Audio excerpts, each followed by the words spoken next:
Hey guys, welcome back to just life upload. என்னோட due date வந்து மே 6 தான். ஆனால் டாக்டர் என்ன முன்னாடியே வந்து அட்மிட் ஆக சொன்னாங்க. 9th மந்த்க்கு அப்புறம் நான் வீக்லி பேசிஸில் செக்கப்புக்கு போயிட்டு இருந்தேன். ஸோ என்னோட 38th வீக் வந்ததுக்கப்புறம் நான் செக்கப் போகும்போது மேம் வந்து எனக்கு வந்து ஸ்டிமுலேட் பண்ணி விட்டாங்க. இன்னும் டூ டேஸ்க்குள்ளே வந்து உங்களுக்கு வந்து பெயின் வந்துடும் அப்படின்னு சொல்லி சொன்னாங்க. சப்போஸ் பெயின் வரல அப்படின்னா நீங்களே வந்து அட்மிட் ஆகிக்கோங்கன்னு சொன்னாங்க. அப்போது எனக்கு கரெக்டாக 38 வீக் 2 டேஸ் இருந்தது ஹாஸ்பிட்டல் போகும்போது.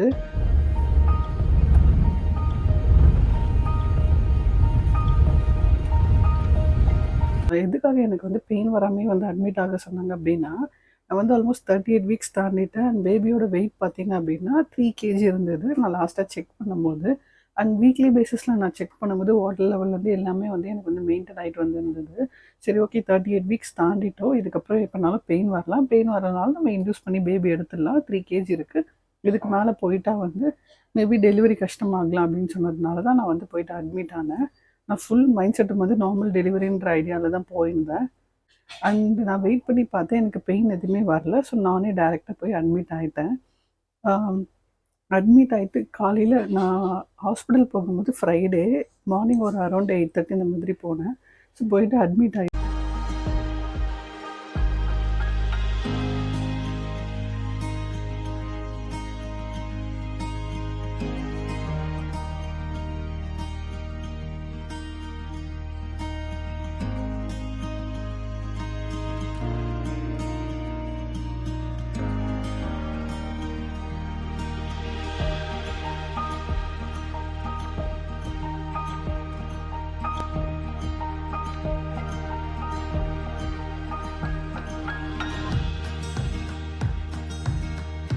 ஃபஸ்ட்டு வந்து எனக்கு வந்து கத்தீட்ரல் போட்டாங்க.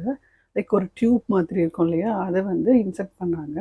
அண்ட் ஒரு 2-3 ஹவர்ஸ்லேயே வந்து எக்ஸாக்டாக சொல்லணும்னா ஒரு 2 ஹவர்ஸ்லேயே வந்து அது எனக்கு வந்து ரிமூவ் ஆகிடுச்சு. ஸோ இது ரிமூவ் ஆகிடுச்சுன்னா நம்ம லேபர் வார்ட் போகலாம் அப்படின்னு சொல்லி சொன்னாங்க.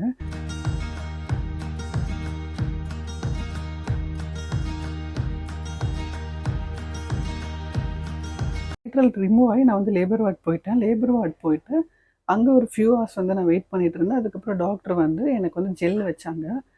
ஜெல் வைக்கும் போது கரெக்டாக ஈவினிங் அரௌண்ட் ஒரு 10 o'clock இருக்கும். நைட்டு 10 o'clock வச்சாங்க. எனக்கு கத்தீட்ரல் விழும்போது ஆல்மோஸ்ட் ஆஃப்டர்நூன் டைம் தான். ஸோ அதுக்கப்புறமா வந்து நான் வந்து லேபர் வார்டு போயிட்டு அப்போலேருந்தே எனக்கு வந்து ஃபிசியோதெரபிஸ்ட் அனுப்பிச்சி விட்டாங்க. ஃபிசியோதெரபிஸ்ட் வந்து எனக்கு வந்து ஒர்க் அவுட்லாம் சொல்லிகிட்டு இருந்தாங்க. லைக் சம் ஒர்க் அவுட்ஸ்லாம் பண்ணணும் அப்படின்ற மாதிரி. ஸோ நைட் வந்து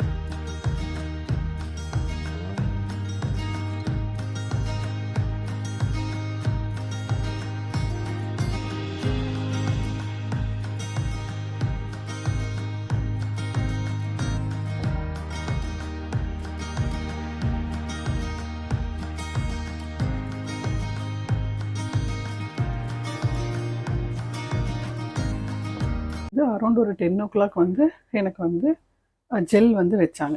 ஜெல் வச்சுட்டு ஃபியூ ஹவர்ஸில் லைக் ஒரு 1 hourலேயே வந்து எனக்கு லைட்டாக ஒரு பெயின் வர ஆரம்பிச்சது. எனக்கு இது வரைக்கும் ப்ரெக்னென்சியில் இல்லை, எனக்கு வந்து நார்மலாகவே பீரியட்ஸ் பெயின் கூட எனக்கு வந்ததில்லை. கிராம்ப்ஸ்னால் எனக்கு என்னன்னே தெரியாது.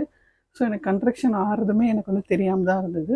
10 o'clock வச்சாங்கன்னா 11 o'clockலேருந்து லைட்டாக ஒரு டிஃப்ரென்ஸ் என்னால் வந்து ஸ்டொமக்கில் வந்து ஃபீல் பண்ண முடிஞ்சுது. அதுக்கப்புறம் மேம் வந்து மார்னிங் 4 o'clock வந்து பார்க்குறேன் அப்படின்னு சொல்லிட்டு போயிட்டாங்க. அண்ட் மார்னிங் 4 o'clock வந்து செக் பண்ணும்போது எனக்கு வந்து 3 சென்டிமீட்டர் வந்து டைல்யூட் ஆகிருந்தது. அவ்வளோதான் டைல்யூட் ஆகிருந்தது. நான் இந்த பிட்வீன் கேப்பில் ஒரு 1 hour தூங்கியிருப்பேன், அவ்வளோதான். அதுக்கு மேலே என்னால் தூங்கவும் முடியல. ஒரு டிஸ்டர்பன்ஸ் இருந்துகிட்டே அந்த டிஸ்கம்ஃபர்ட் எனக்கு இருந்தது. அப்புறம் 4 o'clock வந்து செக் பண்ணும்போது மேம் வந்து என்கிட்ட வந்து ஒரு கன்ட்ரக்ஷன் ஸ்டார்ட் ஆகிடுச்சு, உனக்கு தெரியுதான்னு கேட்டாங்க. ஆனால் என்னால் அது எதுவுமே ஃபீல் பண்ண முடியல. அண்ட் நான் ரொம்ப நார்மலாகவே தான் இருந்தேன். அதுக்கப்புறம் ட்ரிப்ஸ் போட ஸ்டார்ட் பண்ணிட்டாங்க. ட்ரிப்ஸ் போட்டு ஃபஸ்ட்டு ஒரு ட்ரிப்ஸ் போட்டாங்க. போட்டுட்டு எனக்கு பெயின் இருக்குது, ஐ மீன் கன்ட்ரக்ஷன் எனக்கு ஸ்டார்ட் ஆகிடுச்சு. ஆனால் எனக்கு பெருசாக தெரில. ஆனால் கண்டினியூஸாக வந்து நான் வந்து சிட்டப்ஸ் பண்ணுறது, அதுக்கப்புறம் ஸ்குவாட் பண்ணுறது, அதுக்கப்புறம் பர்த் பால் யூஸ் பண்ணுறது, அண்ட் வாக்கிங் போகிறது, ஒரு சில பர்த் பால் எக்ஸசைஸ், அதுக்கப்புறம் அதர் எக்ஸசைஸ் நான் இதெல்லாம் வந்து ப்ரெக்னென்சியில் பண்ணணும், அது எல்லாமே நாங்கள் பண்ணிகிட்டு இருந்தேன். 9 o'clock ஒரு வாட்டி வந்து பிவி பண்ணாங்க. பிவினா லைக் உள்ளே கைவிட்டு செக் பண்ணி பார்க்குறது. ஸோ அது மாதிரி செக் பண்ணி பார்த்துட்டு 5 சென்டிமீட்டர் டைல்யூட் ஆகிருக்கு அப்படின்னு சொல்லி சொன்னாங்க. ஆனால் வந்து பேபியோட ஹெட் வந்து கீழே இறங்கலை எனக்கு அப்போயுமே. ஸோ நான் இவ்வளோ எக்ஸசைஸ் பண்ணி எல்லாம் பண்ணி கீழே இறங்கலான்னும் போது ஃபஸ்ட்டு சொன்னாங்க கொஞ்சம் கஷ்டம்தான், நீ ட்ரை பண்ணு அப்படின்னு சொன்னாங்க. இன் பிட்வீனில் பேபிக்கு ஹார்ட் பீட் செக் பண்ணுறது எல்லாமே வந்து பண்ணிகிட்டு இருந்தாங்க.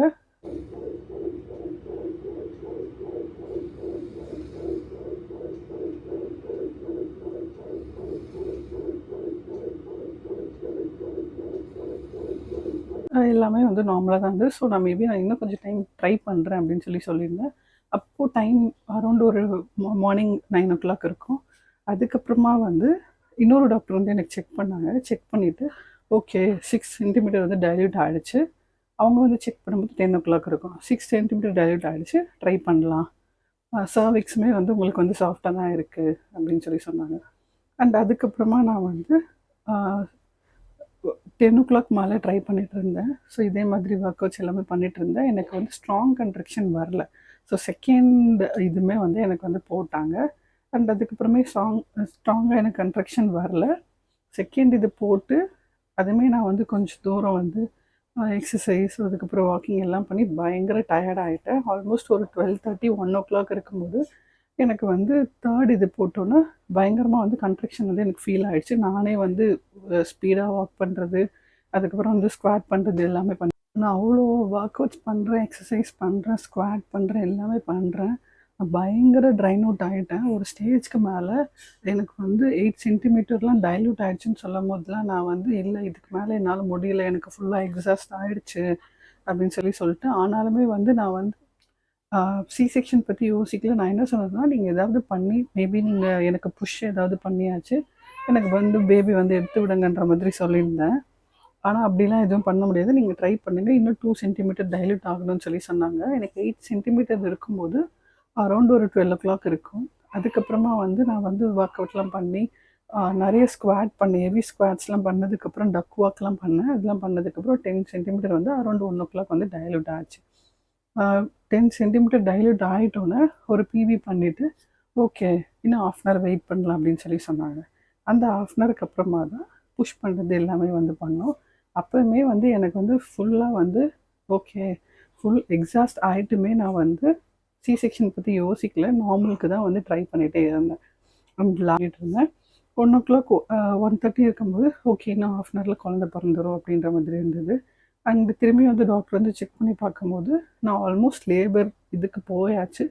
லைக் ஒரு 5 புஷ்மே நான் வந்து பண்ணிட்டேன். 5 புஷ்ஷும் பண்ணி வந்து பேபி வந்து எந்த மூமெண்ட் எதுவுமே இல்லை, அதே பொசிஷனில் அப்படியே தான் இருந்தது. -2 ஏதோ சொன்னாங்க.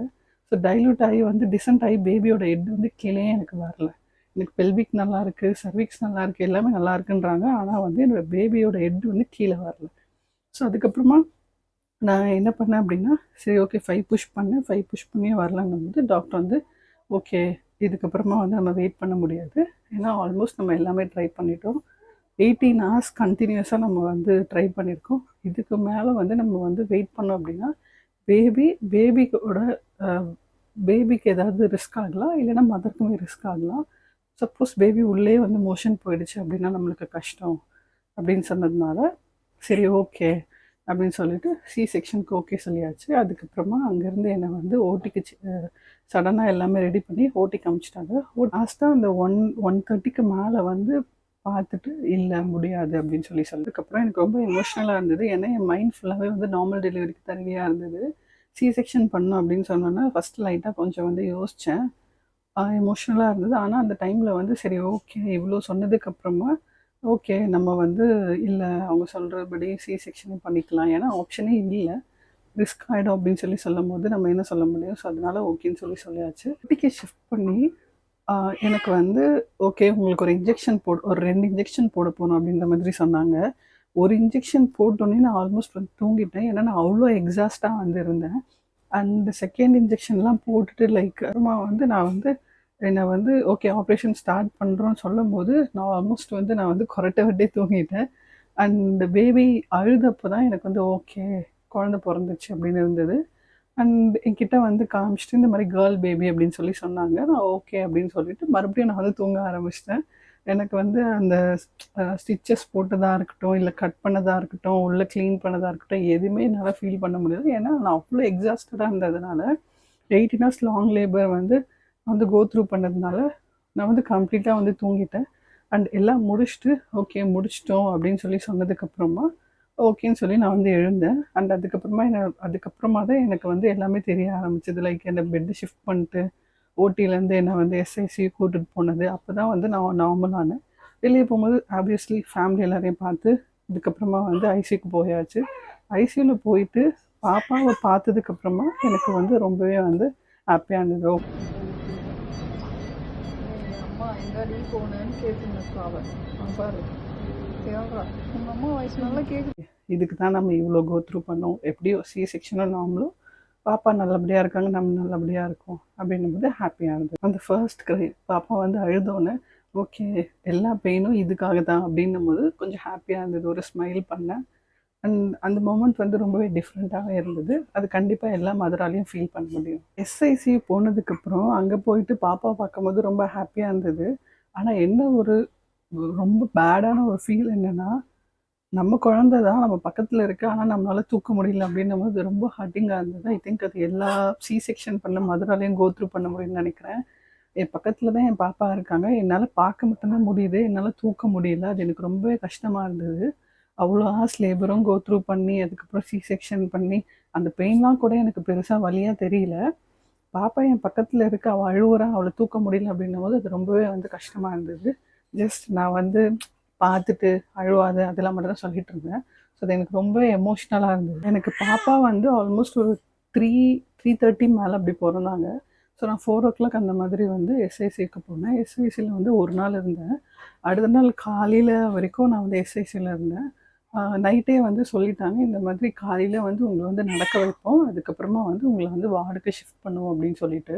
ஸோ அவங்க நடக்க வைப்போம் அப்படின்னு சொல்லும்போது அது கேட்கும்போது ரொம்பவே வந்து அந்த பயம் வந்து இருந்தது. ஃபர்ஸ்ட் டைம் நம்ம எப்படி நடக்க போகிறோம் அப்படின்ட்டு. ஏன்னா அவ்வளோ லேயர்ஸ் கட் பண்ணி ஸ்டிச்சஸ் போட்டு அதுக்கப்புறமா வந்து நம்ம வந்து நடக்க போகிறோன்னும் போது அது ரொம்பவே வந்து பயமாகவே இருந்தது. ஏன்னா நான் நிறைய வீடியோஸ் வந்து பார்த்துருக்கேன் இன்ஸ்டாகிராமில் ரீல்ஸ் பார்க்கும்போது. அந்த மாதிரி ரீல்ஸ் பார்க்கும்போது எனக்கு பயமாக தான் இருந்தது. அது எந்த விதத்துலையும் எனக்கு மோட்டிவேஷனாகவே இல்லை.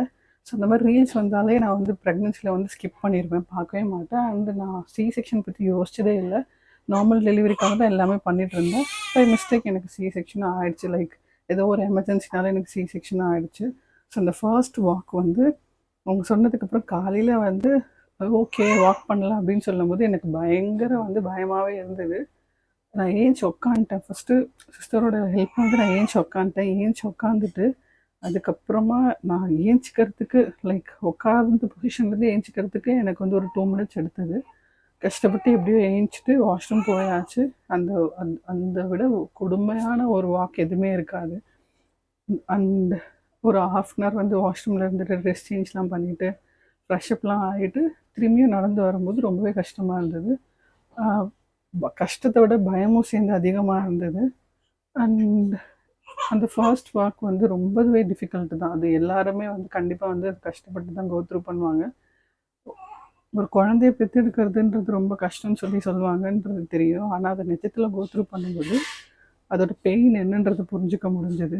அண்ட் சி செக்ஷன் எவ்வளோ டிஃபிகல்ட் அப்படின்றதும் வந்து அண்டர்ஸ்டாண்ட் பண்ண முடிஞ்சது. அப்புறம் என்ன மார்னிங் ஒரு 11 o'clock அந்த மாதிரி வந்து டாக்டர் வந்து செக்லாம் பண்ணிட்டு ஒழுங்காக நீங்கள் வாக் பண்ணிங்களா, எப்படி இருந்தது, ஃப்ரீயாக கொஞ்சம் மூவ் பண்ண முடியுதா, லெக்லாம் வந்து கொஞ்சம் வந்து ஒரே பொசிஷனில் வைக்காமல் பொசிஷனில் கொஞ்சம் சேஞ்ச் பண்ணிக்கோங்க அப்படின்லாம் அட்வைஸ் பண்ணிட்டு போனாங்க. அப்புறம் ஒரு 11 o'clock அந்த மாதிரி நான் வந்து வார்டுக்கு வந்து ஷிஃப்ட் ஆனேன். வார்டுக்கு ஷிஃப்ட் ஆகிட்டு அங்கே போயிட்டு கம்ப்ளீட்டாக வந்து லைக் ஒரு நாளைக்கு வந்து எனக்கு வந்து யூரின் போகிறதுக்கு வந்து பேக்கில் வந்து வச்சுருந்தாங்க. ஸோ அந்த சப்போர்ட்டில் நான் வந்து ரொம்ப ஏஞ்சிக்காமல் அப்படியே பெட்லேயே தான் இருந்தேன். அண்ட் எங்கே வந்து கால்லாம் வந்து வீங்கிட போகுது அப்படின்றதுக்காக எனக்கு வந்து அதுக்குமே வந்து கொஞ்சம் லெக்லாம் அப்பப்போ மூவ் பண்ணிகிட்டே இருங்க அப்படின்ற அட்வைஸ்லாம் கொடுத்துருந்தாங்க. அதுவே நான் பண்ணிகிட்டு இருந்தேன். ஆனாலும் எனக்கு வந்து லெக் ஸ்வெல்லிங்லாம் வந்து இருந்தது. அண்ட் அந்த 1 day வந்து நான் எப்படியோ கோத்ரூ பண்ணிட்டேன். அதுக்கப்புறமா வந்து இல்லை நாங்கள் வந்து உங்களுக்கு வந்து இன்றைக்கி வந்து யூரின் பேக் ரிமூவ் பண்ணுறோம் அப்படின்னு சொல்லி நெக்ஸ்ட் டே சொன்னாங்க. அப்பயும் பயங்கர பயமாக இருந்தது. என்னது யூரின் பேக் ரிமூவ் பண்ணிட்டா நம்ம வாஷ்ரூம் வந்து ஒரு வாட்டியும் போயிட்டு வரணுமா, எப்படி உட்கார போகிறோம், ஏஞ்சிக்க போகிறோம் அப்படின்ற ஒரு ஆன்சைட்டி இருந்தது. அண்ட் ரொம்பவே டிஃபிகல்ட்டாக தான் இருந்தது. ஒரு வாட்டியும் பெட்லேருந்து இறங்கும் போது பெட்லேருந்து இறங்கி யாராவது ஒருத்தர் சப்போர்ட்டில் வாஷ்ரூம் போய்ட்டு திரும்பியும் வந்து உட்காடுறது அதெல்லாம் ரொம்ப பெயின்ஃபுல்லாக இருந்தது. அந்த 3 days வந்து ஒரு நைட் மேர் மாதிரி தான் இருந்தது. அண்ட் எப்படியோ அதெல்லாம் கோத்ரூ பண்ணிட்டு ஒரு ரிலேஷனும் வந்துட்டு போகும்போது பாப்பா பார்க்கும்போது பாப்பாவோட பாப்பா கூட விளாண்டுட்டு அப்படிலாம் இருக்கும்போது நம்ம இன்னும் பாப்பாவை தூக்கி மடியில் வைக்க முடியலையே, எல்லாரும் தூக்குறாங்களே அப்படின்ற ஒரு இது இருந்தது. ஃபீட் பண்ணும்போது கூட எனக்கு வந்து யாராவது பிடிச்சிட்டு தான் ஃபீட் பண்ணணும் அந்த மாதிரி இருக்கும்போது ரொம்ப கஷ்டமாக இருந்தது. பிகாஸ் சி செக்ஷன் பண்ணுவோம்ல, தெரியும் அது எப்படி வந்து ஃபீடிங் கொள்ள டிஃபிகல்ட் அப்படின்ட்டு. ஸோ இப்படி தான் இந்த 3 days கோ த்ரூ பண்ணேன்.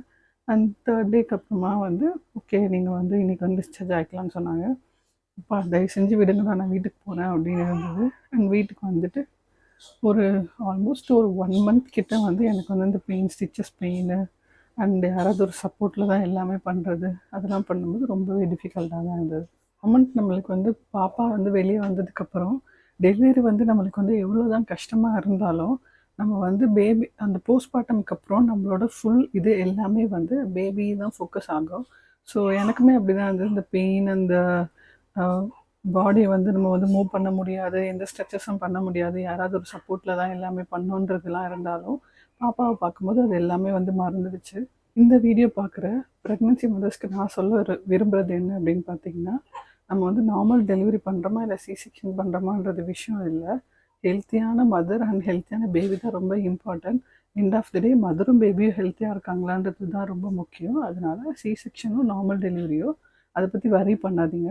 நம்மளும் பேபியும் ஹெல்த்தியாக இருந்தால் போதும். ஸோ இந்த வீடியோ உங்களுக்கு பிடிச்சது அப்படின்னா லைக் பண்ணுங்கள். அண்ட் என்னோடய பேஜை இன்னும் நீங்கள் சப்ஸ்கிரைப் பண்ணாமல் இருந்தீங்கன்னா கண்டிப்பாக சப்ஸ்கிரைப் பண்ணிக்கோங்க. See you in the next video. Bye bye.